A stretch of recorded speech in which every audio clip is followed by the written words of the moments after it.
Okay, silipin natin ang financials ng Philex Mining. Ano kayang makikita ng isang investor?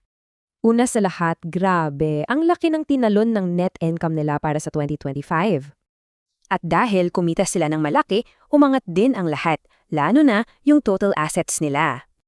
Pero teka, saan nga ba galing ang paglaki na yan sa assets? Yan ang mahalagang tanong. Ito pala, binawasan nila ang cash para ibuhos sa mga gamit at property. Isang malaking pagbabago. So klaro, nakafocus sila sa long-term expansion ng kanilang operations.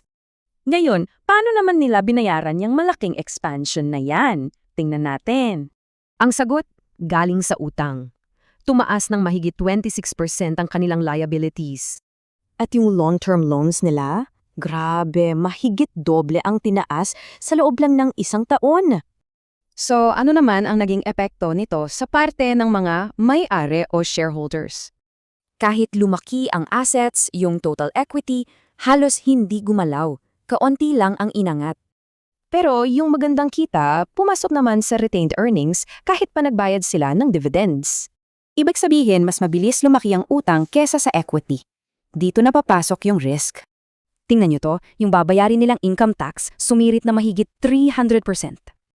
So bilang buod, agresibo ang expansion ng kumpanya na pinopondahan ng utang. Pinalakas nito ang kita pero sabay ding tinaas ng husto ang kanilang financial risk. Yan ang trade-off. Kaya ang tanong para sa'yo bilang investor, kakayanin ba ng kumpanya tong strategy na to sa hinaharap?